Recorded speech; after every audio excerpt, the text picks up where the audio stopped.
రెండో రోజు అసెంబ్లీ సమావేశాలు మరి కాసేపట్లో ప్రారంభం కానున్నాయి. సభ ప్రారంభం కాగానే మాజీ గవర్నర్ ఎన్డీ తివారీతో సహా 16 మంది దివంగత ఎమ్మెల్యేలకు సంతాపం తెలపనుంది అసెంబ్లీ. ఇక తర్వాత అటవీ చట్ట సవరణ బిల్లును మంత్రి ఇంద్రకరణ్ రెడ్డి, పంచాయతీరాజ్ సవరణ బిల్లును మంత్రి ఎర్రబెల్లి దయాకర్ రావు సభలో ప్రవేశపెట్టనున్నారు. ఆ తర్వాత ఓట్ ఆన్ అకౌంట్ బడ్జెట్పై అధికార విపక్షాలు ఇవాళ చర్చించనున్నాయి.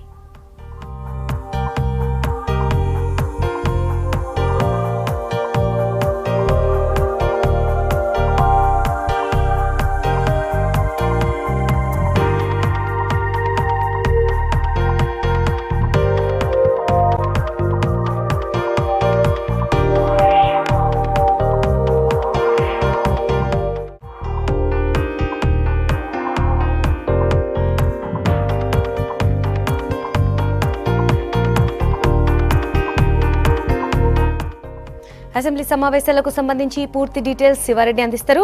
గుడ్ మార్నింగ్ శివారెడ్డి, చెప్పండి సమావేశాలకు సంబంధించిన స్కెడ్యూల్ ఏంటి? Good morning Sumalatha. 10 గంటలకు సమావేశాలు ఉభయ సభలు ప్రారంభం కాబోతున్నాయి. శాసనసభ, శాసన మండలి.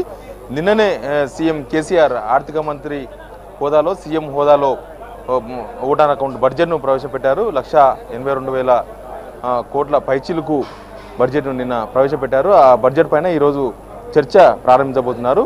సభ ప్రారంభం కాగానే ముందు ఉమ్మడి ఆంధ్రప్రదేశ్లో గవర్నర్గా పనిచేసిన ఎన్డీ తివారీతో పాటు ఇంకో 15 మంది దివంగతమయ్యారు. వాళ్ళందరికీ సభ సంతాపం తెలవబోతుంది.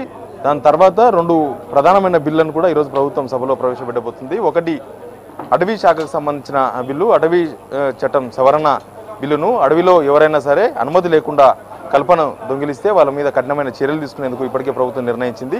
దానికి సంబంధించిన చట్ట సవరణకు సంబంధించిన బిల్లును సభలో ఇంద్రకరణ్ రెడ్డి ప్రవేశపెట్టబోతున్నారు. ఇంకా పంచాయతీరాజ్ చట్టం సవరణ బిల్లు కూడా ఈరోజు సభలో ప్రవేశపెట్టబోతున్నారు పంచాయతీరాజ్ శాఖ మంత్రి ఎర్రబెల్లి దయాకర్ రావు. ముఖ్యంగా మొన్న జరిగిన సర్పంచ్ ఎలక్షన్స్ ముందు ప్రభుత్వం ఒక ఆర్డినెన్స్ తీసింది. ఆ ఆర్డినెన్స్లో రిజర్వేషన్స్కు సంబంధించిన సవరణ చేశారు. ఆ సవరణ బిల్లును ఈరోజు సభలో ప్రవేశపెట్టబోతున్నారు.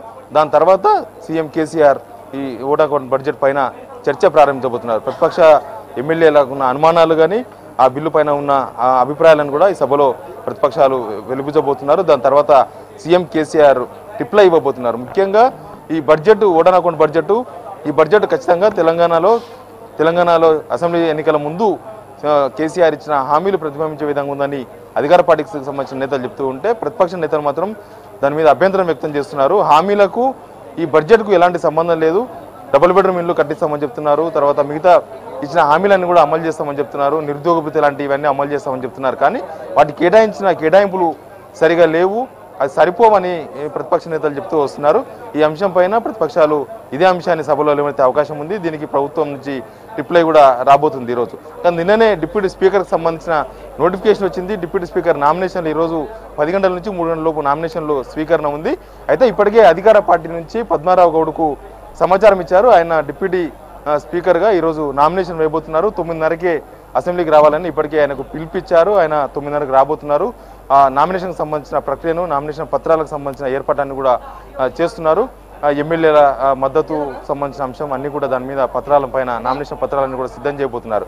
అయితే ఏకగ్రీవంగా డిప్యూటీ స్పీకర్ని చేయాలని అధికార పార్టీ కోరుతోంది. ప్రతిపక్షాలను నిన్ననే మజ్లిస్, కాంగ్రెస్, తర్వాత టీడీపీకి సంబంధించిన సభ్యులందరినీ కూడా కోరింది. బీజేపీ సభ్యులను కూడా కోరింది. బీజేపీ, మజ్లిస్, ఎంఐఎం పార్టీ 2 పార్టీలు కూడా ఏకగ్రీవానికి సహకరిస్తామని చెప్పినట్టు టీఆర్ఎస్ నేతలు చెప్తున్నారు. ఇంకా కాంగ్రెస్ ఇంకా నిర్ణయం తీసుకోలేదు, ఒకసారి చర్చించి నిర్ణయం తీసుకుంటామని చెప్తున్నారు. కాంగ్రెస్లో ఈ డిప్యూటీ స్పీకర్కు మద్దతు ఇచ్చే అంశం పైన భిన్నాభిప్రాయాలు ఉన్నట్టుగా తెలుస్తుంది సుమలత. ఒకటి, డిప్యూటీ స్పీకర్ ప్రతిపక్షాలకు ఇవ్వాలి, లోక్సభలో ఉన్న సాంప్రదాయాన్ని కూడా కొనసాగిస్తే బాగుంటుంది కాబట్టి ఒక రిక్వెస్ట్ చేయాలని కొందరు విజ్ఞప్తి చేస్తున్నారు, కొందరు కోరుతున్నారు పార్టీ నేతలను.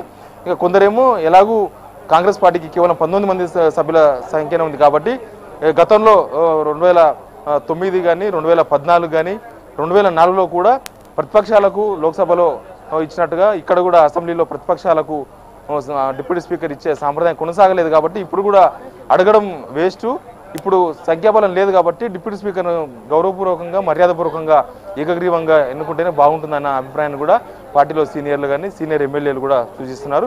కొద్దిసేపట్లో కాంగ్రెస్ సంబంధించిన ఎమ్మెల్యేలు కూడా రాబోతున్నారు.